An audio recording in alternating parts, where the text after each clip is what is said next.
All right. We'll give it a few minutes just for everyone to log in, but I think we are all set up.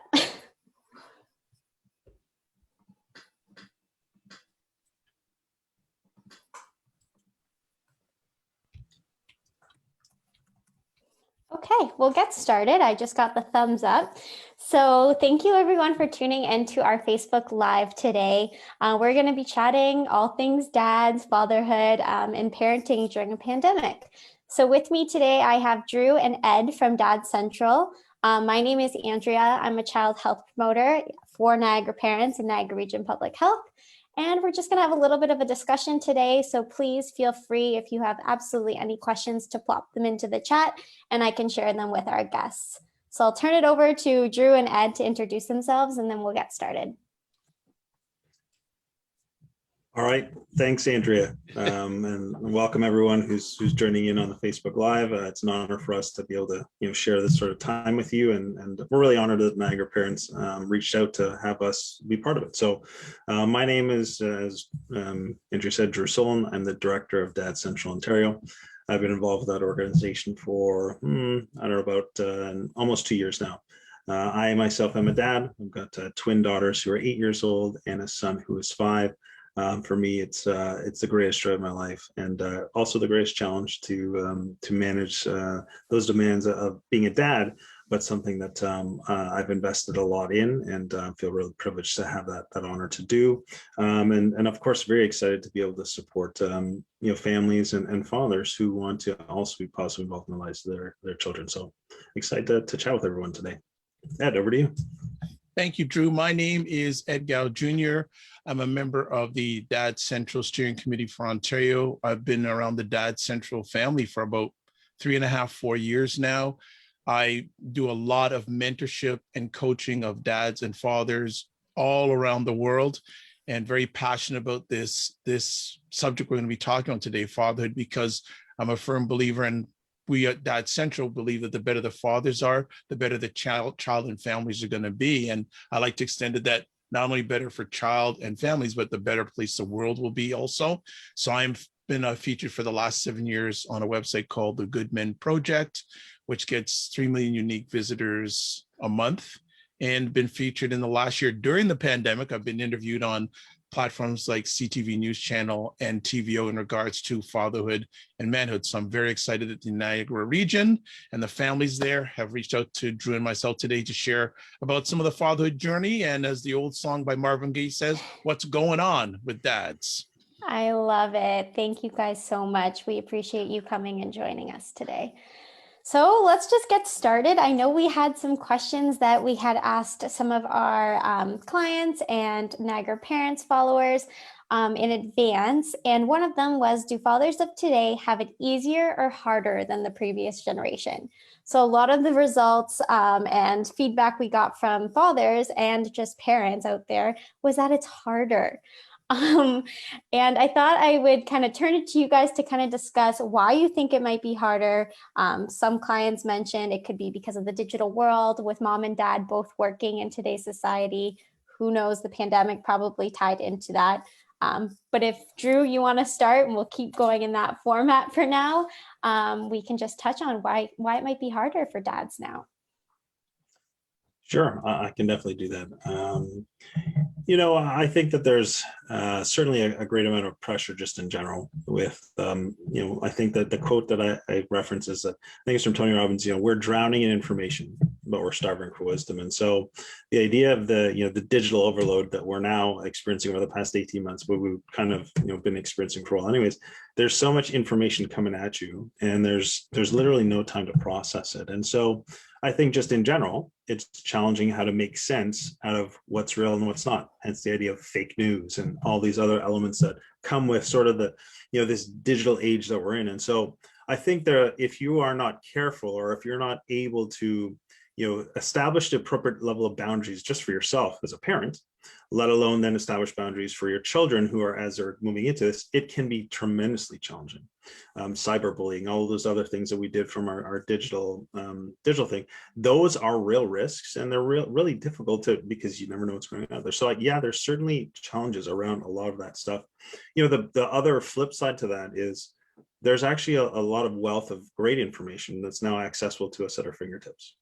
And so the challenge is sifting through what's credible and what's not, what's actually going to help me and what's not. And so it is a little bit of a two-edged sword. I think it's probably more detrimental if you don't have the appropriate boundaries for yourself and for your children. But the reality is that you can access things. So for us, we've been doing virtual events. We've got virtual booklets. We've got things, and these are our credible sources because they're built off of evidence-based research. And so I think if we're just looking at that perspective, it can be tremendously challenging. But you also there's a lot of research that says dads feel tremendous pressure, right? So 2015 Baby Center did a survey of millennial dads or millennial parents, and 9 in 10 millennial dads feel they need to be the perfect dad, versus only 8 in 10 moms feel they need to be the perfect mom. So you've got this combination of intense pressure that dads are sort of even feeling that they've got to be perfect dads. You also have not as many resources available for dads. You have everything is not that it's wrong, but there's very much a mom focus when it comes to childhood, when it comes to babies, when it comes to all this stuff, right? Many times dads feel left out. They feel not important. They feel, do I really matter? Am I just to provide? And so there's some elements there that I think make it challenging. The research also says that Canadian dads really care about their fatherhood role, and they want to be actively involved parents. The challenge is they sometimes lack the confidence and the skills necessary to be positively involved. And again, those are really, so I think, you've got this desire and an intention and wanting to be involved, yet there's sometimes a gap in being able to support and serve that, as well as there's sometimes just a lack of understanding of how valuable dads can be. So I think it's tough to say. If your audience is saying that it's harder for them, then it must be. And it's good that we're here talking about it so that we can say, well, here's how we can provide some support. So anyways, over to you. I think sorry. you nailed, no, go ahead. I think you nailed it with the fact that parents or dads in particular just might not have the confidence, right? And in previous generations, it was more of that hands-off approach, which is what a lot of our followers had said. It's that hands-off approach where now they're kind of getting tossed in, but they're unsure. They don't want to step on toes of mom or other parents involved. And it's kind of this balance of figuring out how to be that best dad. Mm-hmm. Yeah, definitely. It is. Yeah. And if you don't have the right supports or even resources available to you, or even know to think that there might be resources for you, it can sometimes leave you feeling kind of lost. Totally get that. Ed, feel free to add. Just to add on to some of the things that Drew has said, I look at it before a dad becomes a dad, he's a man. So and it's just hard enough for many men just to be men in today's society. And then on top of it, you have the dad. I'm sure that if we spoke to dads before the pandemic, they would say it was already challenging enough to be a dad, let alone themselves. And one of the things you're hearing a lot during the last 12 to 14 months is self-care. So if a dad isn't doing self-care before the pandemic, what opportunities has he had during the pandemic to do it? So I always take a look at it that before he was a dad, he's a man. He's a man before he's a dad or a father. So we have to look at all the different factors that are going on. And where is the handbook for dads? Is there a handbook for dads? We offer it through Dad Central, but many a dad would say, if you ask a dad, so how did you learn to become a father? They'll look at you going, are you on crack? Are you crazy? They just jump in. And then there's so many other social demographic factors. Say he didn't have a father in his life and he's a father for the first time. So you look at some of these factors even before the pandemic. And we can go back to the traditional things about, so many men feel pressure to be a provider. And they just think provider is being a financial provider, but it encompasses so many other different things. Many of the fathers out there haven't had that exposed to them. They're just thinking one certain way. I agree with Drew that there's more information out there, but there's less time to sift through it. So, as you said, it's a double-edged sword. And I think that organizations like yourselves and Dad Central, and there's other organizations out there, that is our role, to help them sift through the noise so they can become better. Because one of the things that the pandemic has shown me, and I'm sure Drew will attest to, is more and more fathers want to be better. It's just how they're going, so how do we do it? I like that you touched on self-care, because I feel like amongst parents, it's more common for the woman or the mom in the child's life to think about their self-care and how they can incorporate self-care and using that language of self-care. Yep. But how can a dad still take care of themselves? What are some tips or tricks that you guys have? Drew, you're first up. Well, I think everything starts from awareness. You must be aware of what is for you something that would be received as self-care.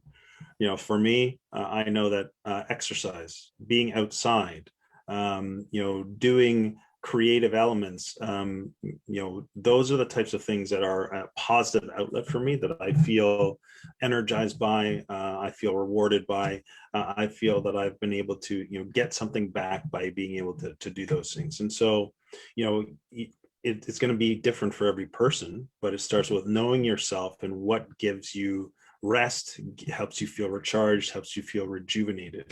And so I think that's what you do. You ask yourself, okay, where do I feel really, renewed?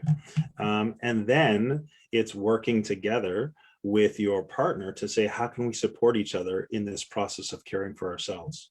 What I'm realizing is that when I first come in the door, I'm not really ready to deal with challenges or problems or situations.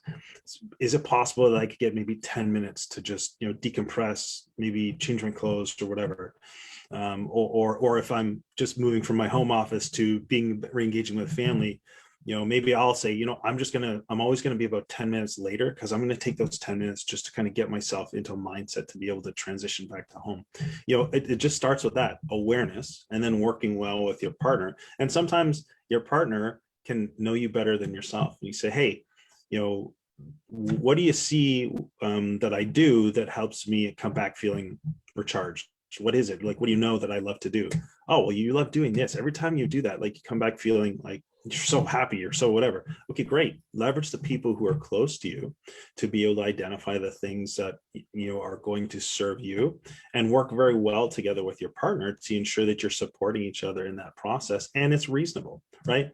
I mean, if you want to go play golf and it's going to be 6+ hours, but your kids are pretty young, maybe that's going to be something you'll have to forego for a little bit. I'm not saying you have to, because your partner will be like, go, I want you out of the house for 6 hours, and I need that time for me just with the kids. So don't, I'm not saying it's a bad thing. I'm saying work well together. Know yourself, ask people who know you, and then work well with your partner. And I think you're always going to then be able to work at it together. So those are my comments there. I'll jump in there in regards to a few things. So for all the dads out there, newsflash, even strong dads struggle. So let's just put it out there. Even strong dads struggle. So right there, just breaking through that mold that, hey, strong people struggle. So let's get that out of the way. And again, you could be with a partner, or maybe you're not with a partner. But what Drew said there is having that support system there is really, really key. And Drew knows I'm a firm believer in this, that I believe that every dad should have 2 or 3 other dads in his own little circle, his own little tribe that he can reach out to. So especially if you're a single father raising kids on your own, having that tribe, having other dads or other men out there that you can relate to. If you're having a partner, having that support there to make those things happen, so you don't feel like you're all alone. And if you have a challenge, reach out. Don't keep it inside of you, because if you're keeping it inside of you, it's not good for you, and it's not good for your kids, and it's not good for your family, and it's not good for the people who love you. So getting to that point, saying, you know what, I need help, and having those relationships and or support system out there to make sure that whether you have a good day or a bad day, you have that circle of support around you. I just want to add on to that, Ed. So back in 2019, Movember put a study. It was about the value of social connections to supporting the transition into fatherhood. And so we did something about it on our blog. You can also just do a quick search of Movember global study of fatherhood and social connections.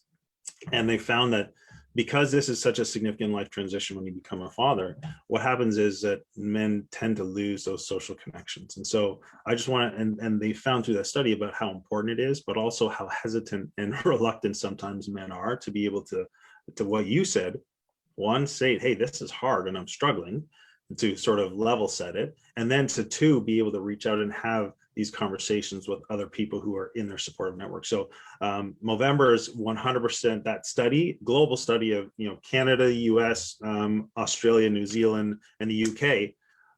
Thousands of people complete it, completely validating what you just said there, Ed, about the importance and value of a tribe as you go through that. And it doesn't mean, I talked to him, a guy who was my best man, my wedding almost 15 years ago. I'll go sometimes a year without talking to him, but when I talk to him, it's like an instant connection. So it's not like it has to be all the time. I think it's more valuable if you can do that, but if you've got the right connections, they can offer value at the right time. Yeah, that sense of community, regardless of if you're a parent, if you're a grandparent, if you're single, just having that sense of community and someone to lean on or to resonate with. Yeah, absolutely. Fully agree. Community piece is great. And it's something that I've been happy to see, especially in the dad community, just get really big during the last 12 to 14 months. So for many people say, oh, the pandemic's not been good. In the area of fatherhood, it's become a great opportunity. And we're just praying and hoping now we can take to the next step and amplify it more, that we don't need another pandemic to see a positive movement in father and dadhood. Mm-hmm. That actually leads into my next question perfectly, because we asked, how has parenting with your partner, just in general, changed during the pandemic? And a lot of the feedback we got was saying how it's changed more or less, but there's been so many silver linings of seeing our children grow and develop, learning about what happens in the day-to-day of your child's life, having them home from school, taking on that teacher-parent role. Of course, there's tons of challenges, but those silver linings that exist. I'm not sure if you guys as dads or if your children are home with you. I know, Drew, you mentioned leaving your home office and then going to, I don't know, the kitchen, which is probably just around the corner. But how has parenting at this time changed for you? Drew? I'm going to start, Ed. Yeah. So, for me, parenting hadn't changed that much, other than it was the immediacy of the transitions. Whereas I would have a drive home from work, I now had my walk up the stairs from the basement office to the kitchen, as you said. So it's those were really they were the subtle changes in what my everyday looked like, and the constant presence of another person or people with varying demands and needs and expectations. That so really what I think found change the most is the need for self-awareness, and the need for partnership, and the need for communication. And those are, I think, all really important foundational elements of just healthy relationships and healthy wholeness as a person. And so what I think probably has happened is that if you didn't have some of those fundamentals, this circumstance has really it's put a ton of pressure on that, and you've either been able to rise to the occasion, or you've really begun to see the cracks in the foundation emerge. And sometimes those cracks have been turned into fissures, because we know that some people are saying, yes, it's great and parenting's so much better and I'm so much more connected to my spouse and to my kids, and we've also heard that families are falling apart. And so I think that's because when you're put under pressure, if you don't have the right foundation, those things get exposed. And so I think it will vary for the person, for the family, for the circumstance, and their own capacity on how they've been able to navigate through this time. And so I think the one thing I would say is that if you are finding yourself in maybe the latter where you're struggling and you're finding it more challenging and more difficult, then resources, supports, people, the programs that are out there, they're there for a reason. And so back to this idea of vulnerability and willingness to, love that this is hard, you reach out to people, connect, ask for help, get the support you need. If you have been able to, embrace it and enjoy it and see some wonderful rewards, then I'd say, great, enjoy that. But anyways, I'll stop there and turn over to Ed. Those are my thoughts. Yeah, I think, and I'll just piggyback on to Julia, there's some great progress and and other people are just having regress in regards to this. And I think that, again, a lot of it is dependent on what happened before the pandemic, because the foundation is so important. And if your foundation was not solid before the pandemic, it's been tested to heck during the pandemic. And one of the things I hear, like, a lot of fathers communicate with me every week, and we just do check-ins.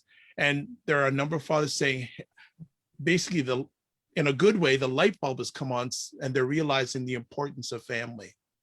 And they've been able now to see where their kids are at, whether it's in school, whether it's just in developmental. And for many a father, the value of fatherhood has hit them right between the eyes over the last 12 or 14 months. Because a lot of times they'd be out during the daytime, come home, maybe a little bit of time with their kids, and that was it. Now, for the last number of months, it's been a flip a switch. And now they have been put on the battlefield, for lack of a better term. And they realize that, and I'll put it in a good way, father can be war sometimes. It can be a challenge, but a lot of fathers are now saying, hey, I'm the general of my child or children's life. And they're rising up to the occasion. Now, there are other fathers, it's not been as successful. And again, a underlying theme throughout our conversation, Drew and myself, is reach out. The resources are out there, whether it's agencies, whether it's other fathers. This time is time for take advantage. As I say to people, don't waste the crisis. Where are you going to be after the crisis? Are you, as a father now, do you have a stronger sense of the importance of childhood, familyhood, relationships? Or are you at the other end? It's not for me. Let's hope that more and more we see the former rather than the latter when it comes to parenting. One other thing I will hear a lot of dads say, they say, I'm tired. They say, this is a hard work. It's tired, but they realize the reward and the value of being in their children's lives. So I see Drew put his hand up, so I'll stop there. I just wanted to, something you had said prior to this, and something you said there tweaked it. I was on a panel yesterday talking about fatherhood, again, in preparation for Father's Day. And, one of the questions the panel was asked is, what does it mean to be a good dad? And so to your point there, Ed, many people either have a preconceived idea of what it means to be a good dad, and others really have no idea. And they're really chasing after, the social media standard or some, inappropriate standard that really doesn't fit for them. And so it can create a lot of challenges and tension. And so I just, I think for from our perspective, a good dad, and I'm not speaking for Dad Central, I'm speaking from, just from Drew's perspective. The core of being a good dad is about relationship. It's about relating to your child. It's about relating to your family and responding to them based on their needs and supports at the time, right? And so that relationship could be a provider relationship, but really it's about with another person. And so there's different elements that make all those things up, but being able to then respond. And so those are the things that I think are important is, get clarity as a dad on what is it that matters to you and what works well for your family. I think Ed has a great exercise that he talks with, at the end of your life, and you look back, what do you want to be remembered for? Or what do you want your children to remember about you? And so that's a great way to sort of reverse engineer how it is you're going to show up and how it is you're going to fulfill this sort of dad role and the outcome that you want to achieve, and say, well, then how do I get there? And so anyways, we've got resources that can help support that, but just a simple excercise. Just to piggyback on that, a lot of times if people want to know if you're being a good dad or not, ask the kids. Yep. I've also seen the quote where if you're questioning if you're being a good parent or not, you're a good parent. everyone's trying their best and doing the best to meet their child's needs. And you know what, the fact that you're even interested in wanting to improve and be a better parent shows that you are a really good parent. So giving yourself as a parent a little pat on the back for that, of course. Good stuff. Absolutely. All right. The last question is, we asked about challenges that dads in particular have been experiencing in regards to parenting during the pandemic, whether it be with their children or with their partner. And a lot of the feedback that we got back was about partner and relationship building, as you could imagine. So a lot of dads were saying how there's this resentment of dad not really being a part of child's life, or the male figure in the child's life not really being present in the way that the mom would expect. So meeting the expectations. We also had some comments about finding quality time for your relationship with your partner. And then, of course, sharing duties and responsibilities. So I thought I'd turn it over to you guys to find out how exactly we can overcome some of these challenges. Drew first. Everything always starts with an awareness and an openness to the fact that there might be a challenge or something to be resolved, we'll say, or something to work together towards. And so, and then of course the importance of healthy communication. So I think, Andrew, remind me of the three things. So with the partner, with the expectations of not being involved, and then sort of presence. Is that right? Exactly. Yep. Yeah. So, each of those kind of bring their own thing, but I think the core is the ability to have good relationship fundamentals.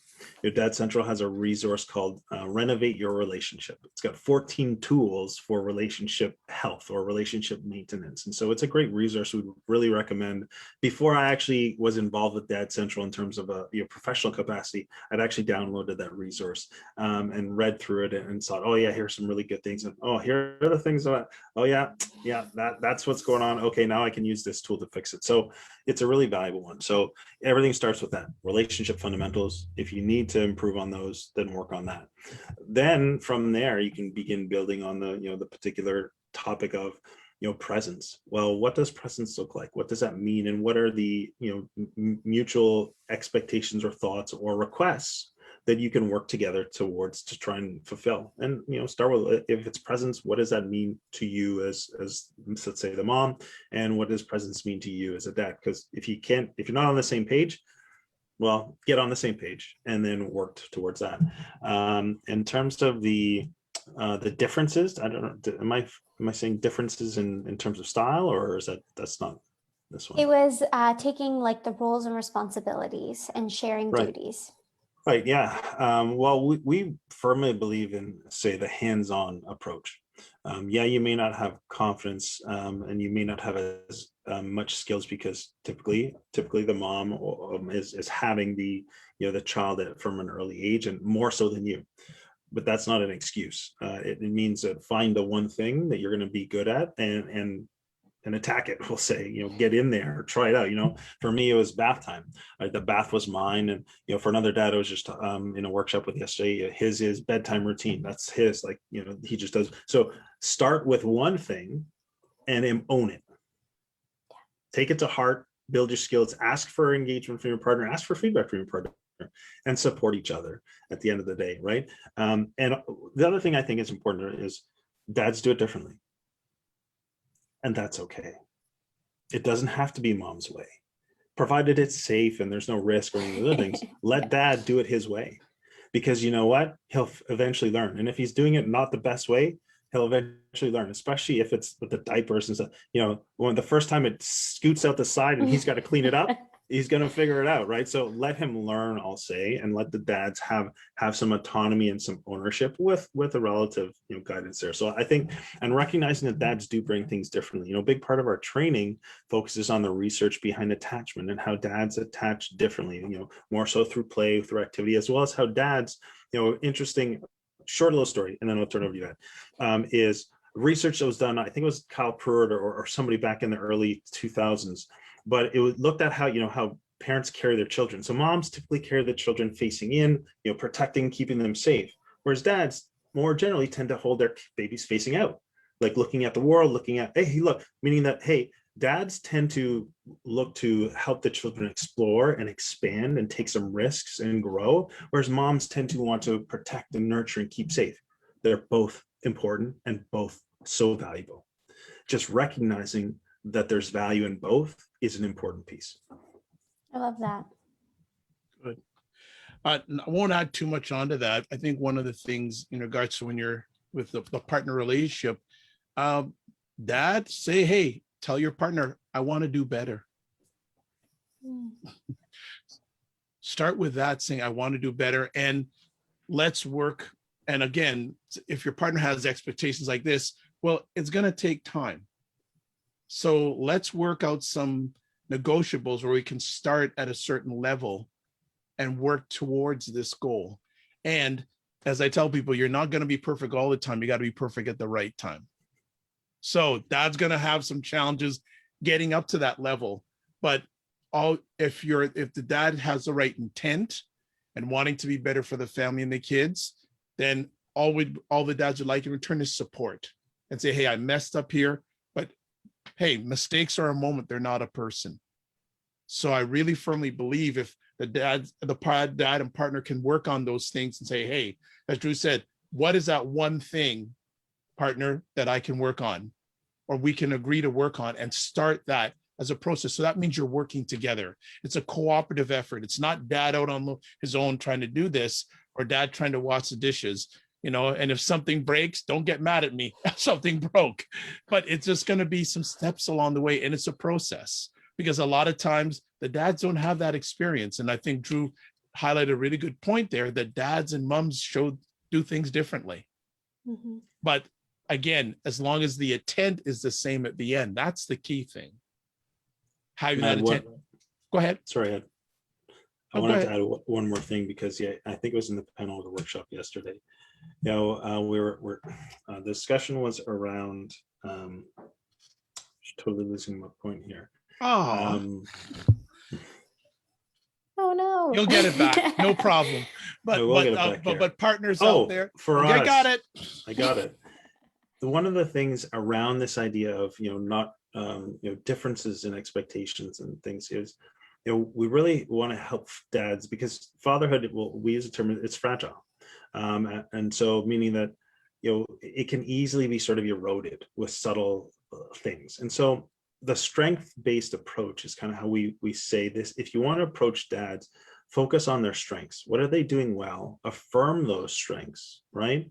Then work together in terms of saying, okay, so you're doing great here. What's one area that that you maybe want to do different or do a little bit better in? And then you can say, well, here's an area that I've also observed. I'm wondering, would you be able to help me in here? And so starting with this idea of affirmation of what dad is doing well is really going to bring him alongside and feel valued in the process, which is also from research, one of the struggles for dads is that they often don't feel valued in the process. And the reality is that dads bring so much. Research just unequivocally validates, the psychological, social, emotional, cognitive development of a baby, like right from birth all the way up, is really accelerated.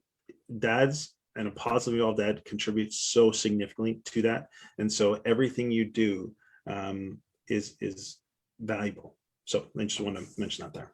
Yeah, I'll just add on it too, that one of the courses that we do at Dad Central is a course called Super Dad, Super Kids. And it's a specific course for fathers for parenting. And the first chapter is called The Value of a Super Dad.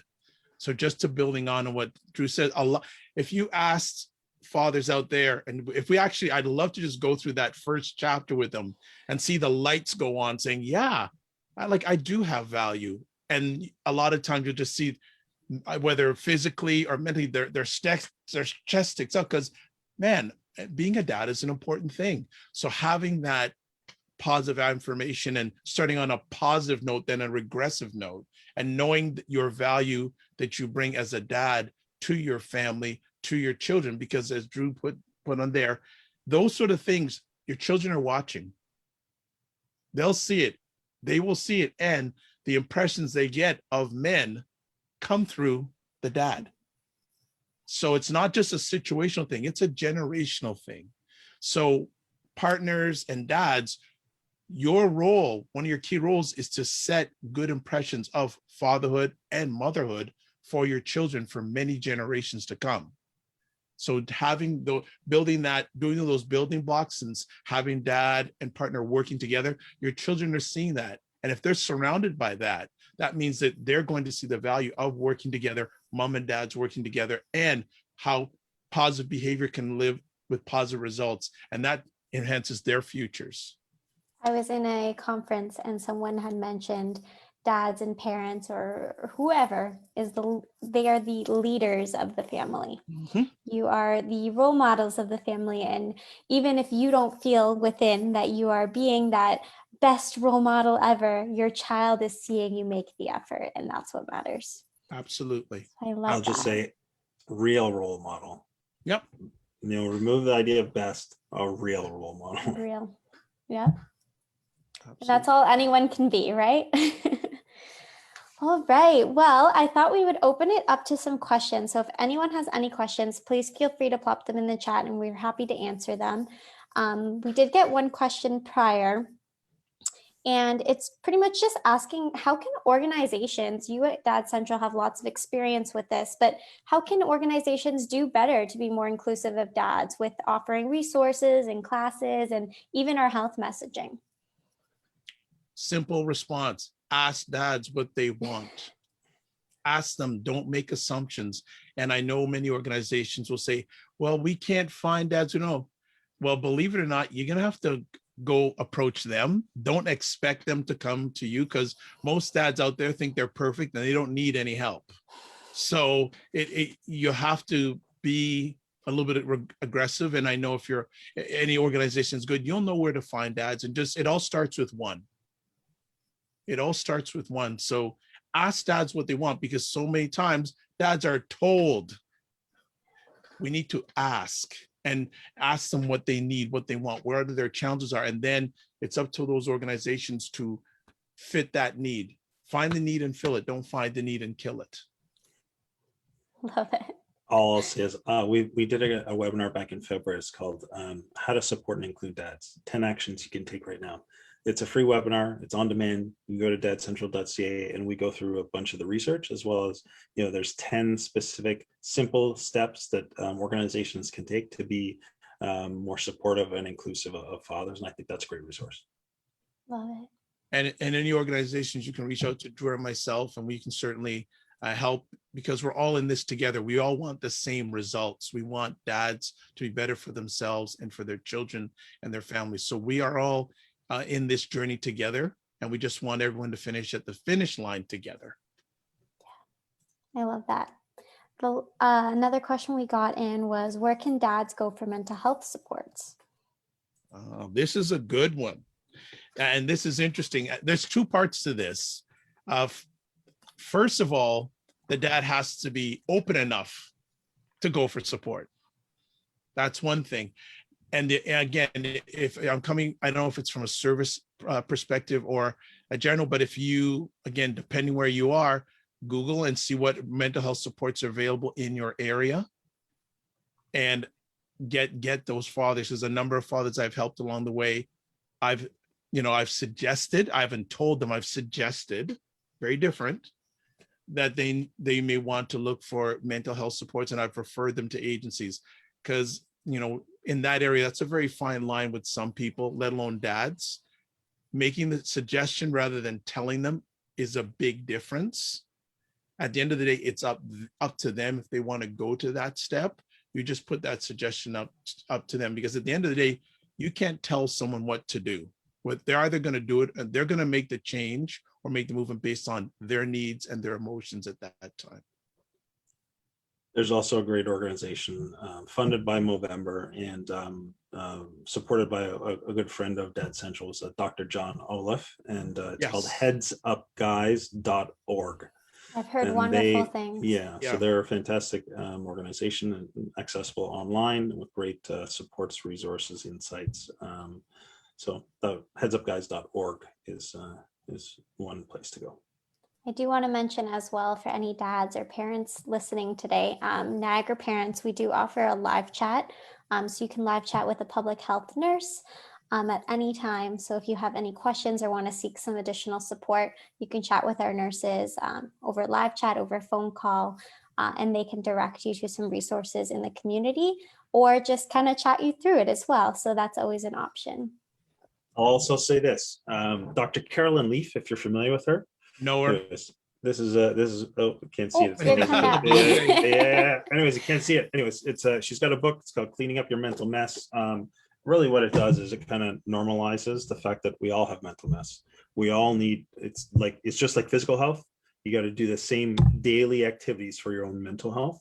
And so it really helps to eliminate the fact that there's such a horrible stigma that has, Bella Let's Talk Day is trying to help remove that as well. But the reality is that we all, just like we need to take care of our physical bodies, we must take care of our minds. And that's absolutely essential. And so we just learning the tools and simple things like that are really valuable. Yeah, that I would highly recommend that book, and I highly recommend her to anyone. I was blessed enough about 2 years ago to speak at the same conference that she spoke at. She was amazing. She is absolutely amazing. So highly recommend Dr. Lee. She is on point.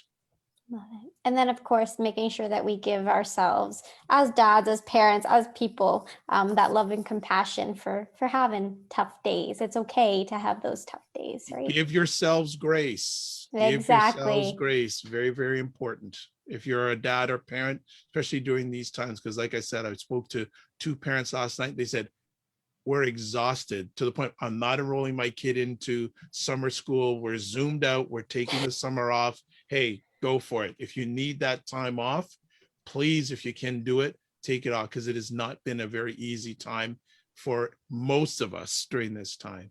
So give yourselves grace and, take that break. Take that break, even Indianapolis 500 drivers, they don't make it 500 miles on one tank of gas. They take their pit stops. So dads and parents, take that pit stop. You need that, and have that pit crew with you and when you need to take those pit stops. Amazing. Well, I think that's it. If anyone does have any further questions, please feel free to reach out to us at Niagara Parents, as well as Dad Central. You can connect with Ed, Drew, and our amazing nurses on the Niagara Parents line, and we'd be happy to answer any additional questions. So thank you both for joining us today. It was a pleasure. We loved having you, and hopefully we can do this again sometime soon. Fantastic. Yes, Lovely. thank you, Andrea. Stay safe, everybody. So much. Bye. Bye-bye.